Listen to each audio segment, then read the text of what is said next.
Assalamualaikum warahmatullahi wabarakatuh. Di sini saya Resma Patria dengan NIM 2032373. Pada presentasi ini, saya akan membahas tentang survei kepuasan pada lembaga pendidikan mencakup definisi, konsep, tujuan, tahapan pelaksanaan hingga contoh penerapannya di perguruan tinggi. Kita masuk ke materi yang pertama. Di sini ada apa itu survei kepuasan? Survei kepuasan adalah proses pengumpulan data dan pengukuran persepsi pada pemangku kepentingan seperti siswa, mahasiswa, orang tua, guru maupun dosen terhadap mutu layanan yang diberikan oleh lembaga pendidikan. Sederhananya, survei ini menjadi suara pengguna layanan, tolak ukur mutu sekaligus dasar bagi perbaikan yang berkelanjutan. Lanjut lagi, di sini ada 5 dimensi mutu layanan. Secara konsep, survei kepuasan di dunia pendidikan banyak mengadopsi model Servwal yang mengukur 5 dimensi mutu layanan, yaitu bukti fisik atau tangible, keadaan layanan, daya tanggap, jaminan kompetensi pendidik, serta empati atau perhatian personal kepada peserta didik. Kelima dimensi ini menjadi kerangka untuk menjamin sejauh mana harapan pengguna layanan pendidikan telah terpenuhi. Nah, selanjutnya kita memasuki tujuan survei kepuasan lembaga pendidikan.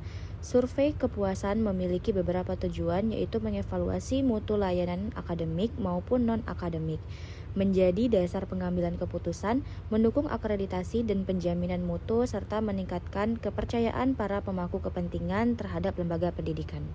Selanjutnya di sini ada penerapan. Konteks penerapan pada beragam lembaga pendidikan. Survei kepuasan dapat ditetapkan pada berbagai jenjang pendidikan, mulai dari sekolah hingga perguruan tinggi. Pada presentasi ini, pembahasan akan difokuskan pada penerapannya di perguruan tinggi. Lanjut lagi, tahapan pelaksanaan. Ada 7 tahapan pelaksanaan survei kepuasan. Pelaksanaan survei dilakukan melalui 7 tahapan, yaitu menentukan tujuan, lalu mengidentifikasi responden, menyusun kuesioner, mengumpulkan data, menganalisis hasil, menyusun rekomendasi, serta melakukan monitoring dan evaluasi. Tahap ini dilakukan secara berkelanjutan untuk meningkatkan mutu layanan. Kita lanjut ke tahap pertama. Pada tahap ini, menentukan tujuan dan sasaran survei. Lembaga menetapkan apa yang ingin diukur dan menyesuaikannya dengan visi, misi, serta tujuan lembaga. Misalnya, mengukur kepuasan mahasiswa terhadap layanan akademik pada semester berjalan. Kita lanjut ke tahap 2. Di sini ada mengidentifikasi responden dan aspek yang akan diukur. Pada aspek ini ditentukan siapa responden survei dan aspek yang akan dimulai atau dinilai. Responden dapat berupa siswa, mahasiswa, hingga orang tua, dosen, dan tenaga kependidikan maupun alumni. Aspek yang diukur meliputi layanan akademik, administrasi, sarana dan prasarana, dan kompetensi tenaga pendidik. Nah, kita lanjut lagi ke tahap 3, penyusunan instrumen dan kuesioner. Pada tahap ini, menyusun instrumen dan kuesioner umumnya digunakan skala Likert atau 1 hingga 5 dengan pertanyaan yang jelas dan mudah dipahami. Sebelum digunakan, kuesioner perlu diuji validitas dan reliabilitasnya. Nah, pada tahap 4, pengumpulan data. Pengumpulan data dapat dilakukan secara daring atau luring maupun melalui wawancara. Pada tahap ini, kerahasiaan responden harus dijaga agar data yang diperoleh akurat dan dapat dipercaya. Kita lanjut lagi ke tahap 5. Di sini ada analisis dan interpretasi hasil survei. Data yang telah dikumpulkan kemudian dianalisis untuk mengetahui tingkat kepuasan pada setiap aspek layanan. Misalnya, layanan dosen memperoleh nilai tertinggi, sedangkan layanan administrasi memperoleh nilai terendah, sehingga perlu menjadi prioritas perbaikan. Lanjut ke tahap 6, penyusunan rekomendasi dan perbaikan.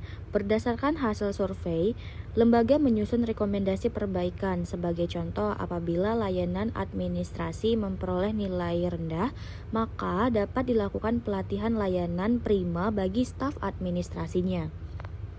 Lanjut lagi di tahap 7, monitoring dan evaluasi tindak lanjut. Tahap terakhir adalah monitoring dan evaluasi ini. Lembaga memantau pelaksanaan rekomendasi dan membandingkan hasil survei pada periode berikutnya untuk melihat efektivitas perbaikan yang telah dilakukan. Nah, yang terakhir di sini ada studi kasus. Contoh penerapan di perguruan tinggi ya, teman-teman.